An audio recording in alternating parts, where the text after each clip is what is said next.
muri iki gisagara cy'iwacu amadroge asigaye ari menshi cyane Mutama. menshi kandi n'aba baja ngo baji Dubai mzee, abaji Dubai ari amadroge mashasha basigaye bazana yitwa ice. Iyo ice jenda nayibonye ubu nsohose nga nayo narinzi ibyo byose by'amabuso bigwitera ishinge narabiciye mwe ko iyo ice yaranangaje sana. Kuri nakantu umengo nka kirore, umengo urashobora kwibona gutya me ariko ako kantu ugafata nka booster nyene me wogira nk'imisi indwi utaryama. Hamwe nigeze kugenda banzaniye umwana yagiye bari muri salo ashiragenda acomora televiziyo ayire mu mutwe bomba ibyanimbe nibiki agira ashiremo ifilme agira kumbe agira ari mu mutwe televiziyo aje kwidandaza ronke byayura mu bamuhagaritse ngo baba bononani kumbe bambonye wewe urumva muri we yabona ko nta numwe amubona.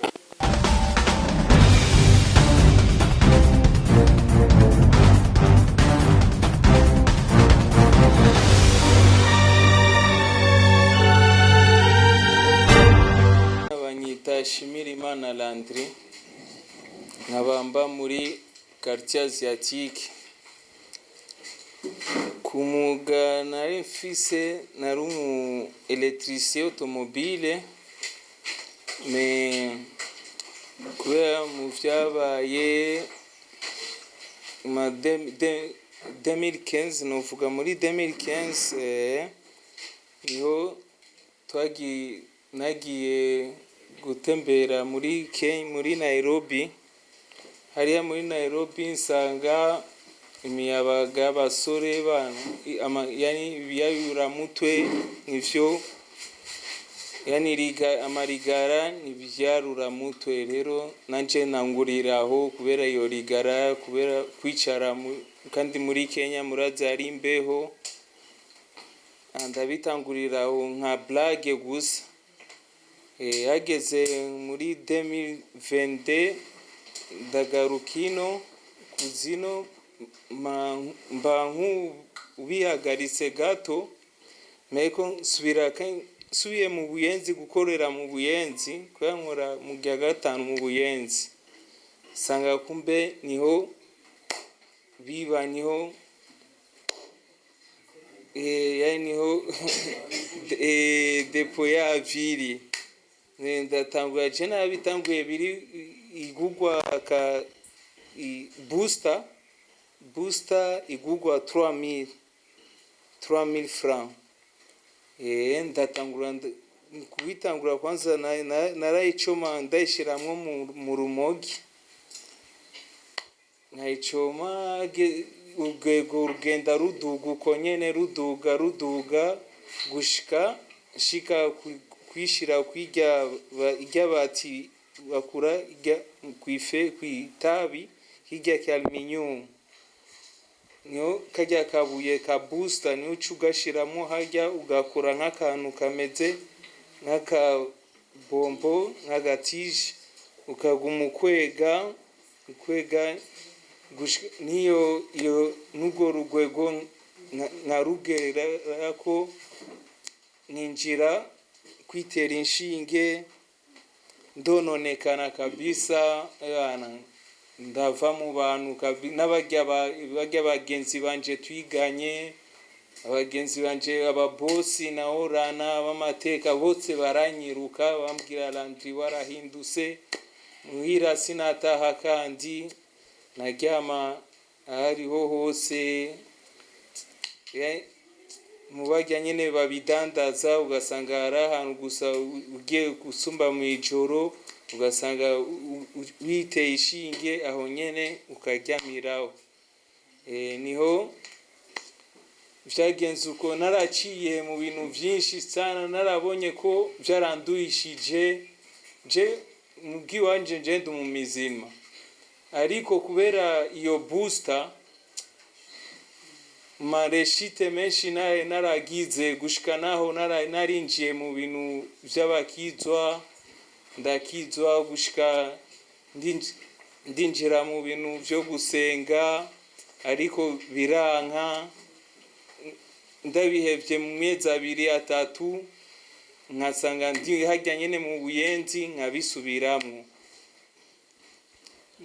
nico nace ngira muhira yanje narabimubwiye mama kubera mama aba muri Kenya ndamubwiye je cyo mbaje cyo nofashe kubera je ubuje numva ndushe je numva ara hanu ariyo rihabu ikigo Bright Future Generation ndabasaba ko monja nayo basi nkaruhuka kubera bo ide yabo kubera nari ide yabo bari bashaka kunjana mu mbimba kubera nari yani namera naronka gukazi nyankinywira kandi gushika naho gramere wanje namwibi imuzu ibintu vy'indani umuntu watsize telefone canke akantu canke umuntu wasohose ivarize ya mama nkayinjira nkayisakaza kubera donke ivyo byayura mutwe kubera vyageze mu rugwego gushika ubu tuvugana muri umwanya agasike kamwe kagugwa 25,000 30,000 aho rero niho bace biyumvira baranzana ngaha turumvikana ko ngaha nje guhamara 3 mois kuri yo 3 mois baje kumvizita je narandaba kankamira sana ndababwira jewe nakize je numva meze bien ndashobora gusubira muhira kandi baje nga twicaranganye muri sale turashavurirana bonyine batabashavura gushika ukuntu nagiye mbangaha mbana n'abandi ari abantu baza ngaha ntibazi icyabazanye ngaha usanga umuntu aza ngaha agize 3 mois 4 mois agiye hanze ugasanga yabisubiriyemo nanje nkiri nka nyene uyo muntu bakamugarukana kandi ngaha ndi ngaha ivyo vyarama inyigisho nyinshi cyane n'undi mugenzi wanje no mushimira sana yitwanganya murume Janvier niwe twaryamana Ganyamurume yaguruka bakura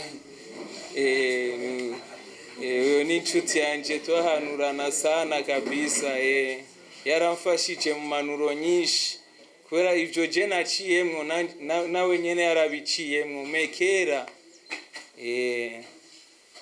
kandi ndashimira Imana kabisa ubuje naramaze amyezi 8 nga namaze amyezi 8 dukora amasabuni bakadurusha kuja kuyadandaza tukadandaza amasabuni papa wiwacu ngaya yadufata neza yaturera neza cyane turamushimira ubwo tumukomera amashi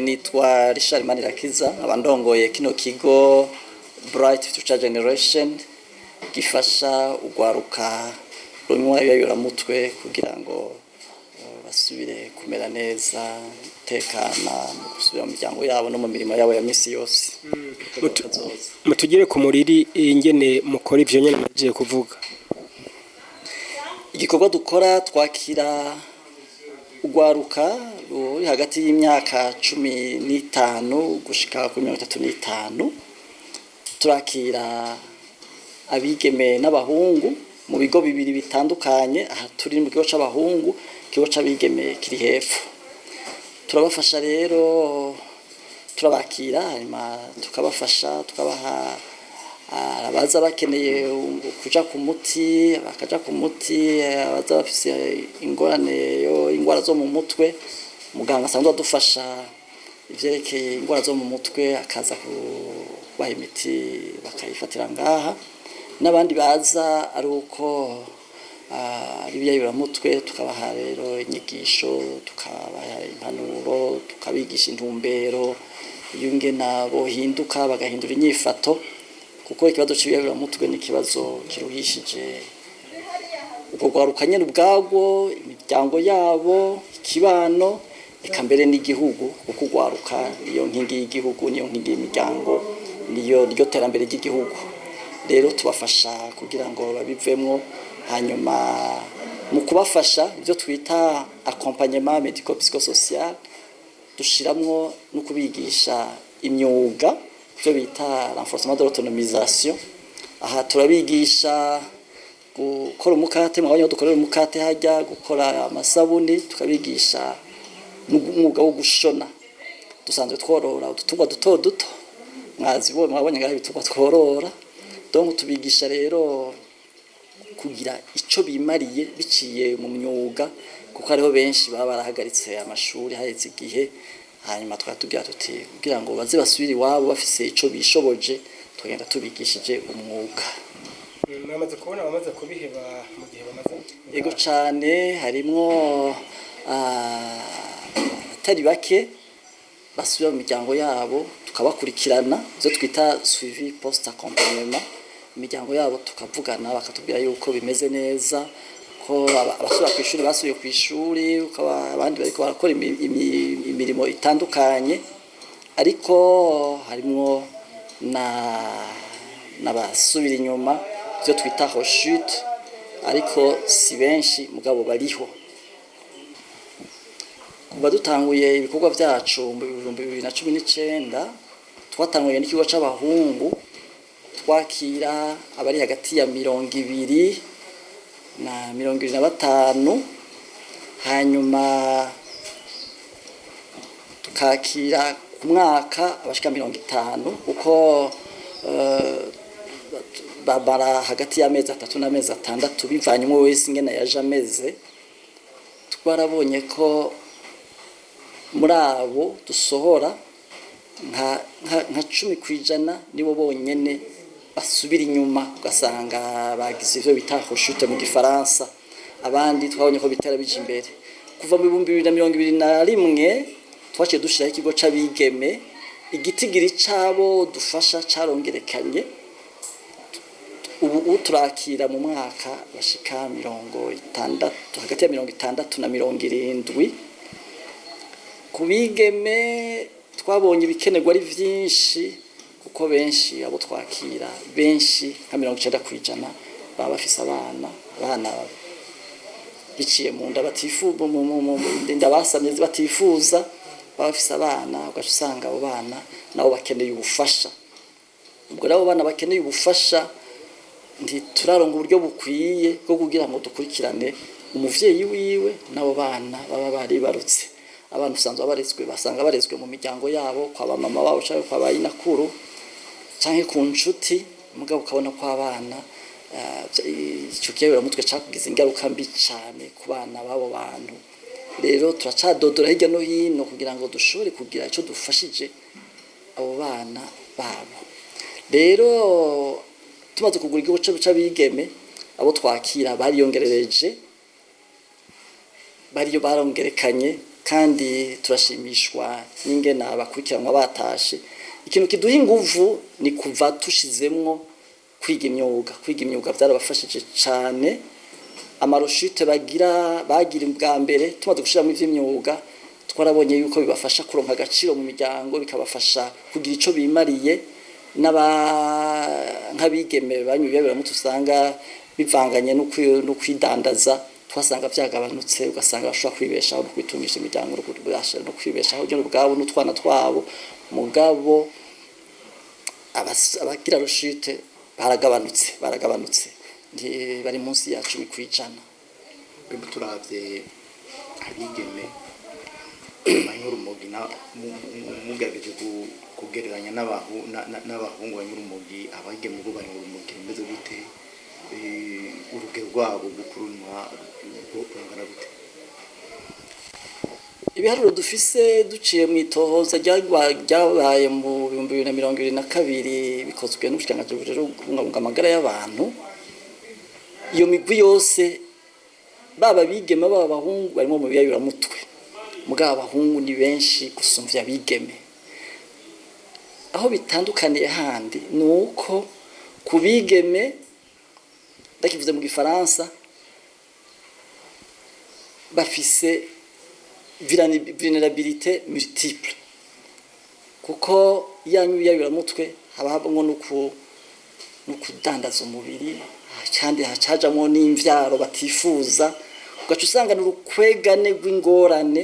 Cyo gituma duhamagarira abafasha igihugu ko bofasha muri urwo rwego rwo kufasha bigeme banyu yabira-mutwe kugira ngo babafashe guhinduka no gutunga imiryango yabo no kwikingira izo ngwara. Hari nabo tuba dufise kandi baramaze kwandura izo ngwara, abo bose turabafasha kugira ngo bashobore kubandanya babaho, bashobore gufata imiti neza, kuko iyo batari mwibarabara birabafasha. Ikiyo nabo cyo twabonye nuko kwiga imyuga byaragize akamaro cyane kuri iyo migwi yose, haba abahungu haba abakobwa. Mugabo abahungu baguma ari bo benshi mu banyuyabira-mutwe, turavye tugereranije n'abigeme turacafise intambamyi. Ngubu dushobora kwakira abantu mu bahungu, turashobora kwakira abantu bashika 25, mu bakobwa bashika 15. Mugabo uravye abatwitura bakeneye ubwo bufasha ni benshi. Ngubu arabo twashitse ku rutonde rwo kurindira, ivyo twita mu gifaransa liste d'attente, barindiriye ko bamwe basohoka abandi bakinjira. Turakeneye kwagura ikigo kugira dushobore kwakira benshi. Ico ni cambere. Ca kabiri, turakeneye uburyo. Kwakira abantu bakaba mu kigo bisaba uburyo, uburaro, gufungura no gukurikiranwa, byo twita mu gifaransa encadrement socio-éducatif. Ivyo rero bisaba uburyo dufise ni buke cyane tugereranije n'ivyo dukeneye. Rero turifuza ko uburyo bwo kongerekana. Ikigira gatatu kijanye n'izo z'uburyo n'abakozi.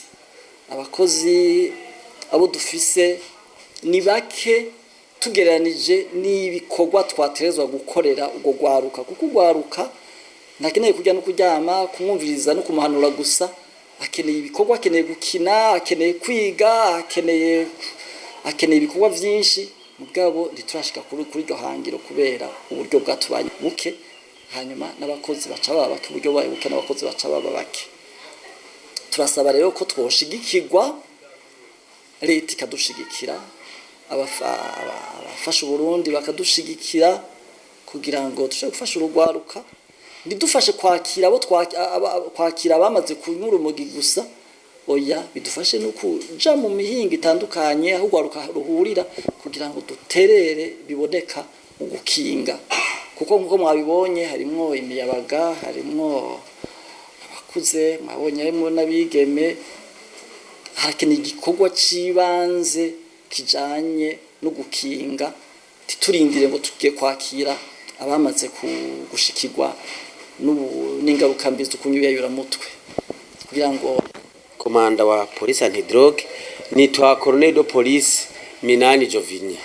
Biro ya iyo unité iri mu Kamenge muri Sokarti. Tuvuze kugwanya ibiyayuramutwe, ntimwumve yuko tuko tugwanya mwebwe, oya, ahubwo twebwe turiko turafasha kugira tubakingire ivyo biyayuramutwe, kuko uwagize expose yaberetse amabi menshi ategwa n'ibiyayuramutwe. Mweho murabizi, abavyihereza murabizi, ni ibintu uri kuraraba ku rwego rw'igihugu bisigaye biduteye impungenge nyinshi, kuko murazi yuko umuntu yiheje ikiyayuramutwe hari igikorwa cy'iterambere yokora. Umva rero yuko tutagize rero ngo turwanye ivyo biyayuramutwe, murumva yuko ntaho twoba turiko turaja. Mu gihe no mu iki kigo bafite ikivugo cyo kugwanya, ndabona hari ya jeunesse porte flambeau pour combattre le sida et la drogue. Urumva ko no mu kigo murimwo kiragwanya ibiyayuramutwe, sivyo? Rero jewe nashaka mfate kano kanya kuko mu kugwanya ibiyayuramutwe tuzibira inzira bizananamo, kandi mwe nkaha izo nzira zimwe zimwe murazizi. Uriya nimba ari Landry yavuze ko hariho drogue nshasha yitwa ice, hariho n'amadrogue electronique ubu asigaye yadutse, naho sinibaza ko ngaha i Burundi arahashika, mugabo urumva ko ni ibintu biteye impungenge isi yose, kuko drogue ego kuba bikora birabazanira uburyo bw'amafaranga. Mwanavuze ko biguma biduga, mugabo byica abantu benshi. Abana araja ku ishure nko kuri Sediraki Tanganyika hari agace bakunda kugira, ariko ubumengo byagabanutse, bakagenda umwana akaja ku ishure ugaheruka yagiye ku ishure ukandira ko ataha ukamubura kubera ahuye n'abagenzi biwe, bimwe yagira ngo par experimentation, abana baragira curiosité, hama abagenzi biwe bakamuhonja, no munsi baramuhonjeje ku rumogi, hanyuma nkundi munsi bakamutera agashinge, ureteza ko ataha ukamubura imisi 2-3, umwana akazoza yazanye urushatsi, sinzi ukuntu babimeze, impuzu umva ntabakimese. Urumva yuko ni ibintu biteye agahinda. Rero jewe nashaka ndabamenyeshe yuko vy'ukuri tuko dukinga amabi ategwa n'urumogi, suva ko tuko twiruka kuri mwebwe, ahubwo je nashaka uko mwebwe muba muri ngaha mubona ineza y'iki kigo, muze mukangurira n'abandi mubona vyagoye, mubaha orientation, kuko na jewe rimwe iyo ngize amarafre hariya mu runywera, cyane cyane hariya mu makartier, benshi muragenda kwikika hariya mu biravi by'inzuzi, hariya mu migano murahazi, hariya hariya mu Buyenzi mu Kinogono urahazi wewe. Benshi iyo bankundiye nkabahanura, oya sindabapfunga, ndabarungika nkabaho orientation, mugabo urumva kubera dutinyana muca mwiruka. Rero nashaka muzoze muravugana, ahubwo dufashanye kugira tubituze. Mu kubituza rero turondera bajya abantu babibaha, ko bajya abantu babibaha ubwa mbere baratwara ubutunzi bw'imiryango yanyu yo bafashije, hama nabo bagatunganiko kandi babivye, bakakwiba kabaha amahera, bagaca bakononera n'ubuzima. Nimba ko ababishe kabiri babatwaye ubutunzi, kuko ndabizi iyo watangwe kuvyihereza nkuko yabivuze Landry, muhira nta kantu na kamwe batunga. Hariho hamwe nigeze kugenda banzaniye umwana, yagiye bari muri salo, acharagenda acomora televiziyo ayire mu mutwe,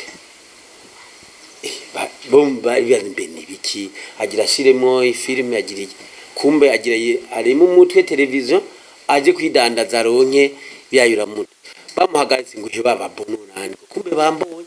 Wewe urumva muri we yabona ko nta numwe amubona, nibigiri yavuze we ukaba none.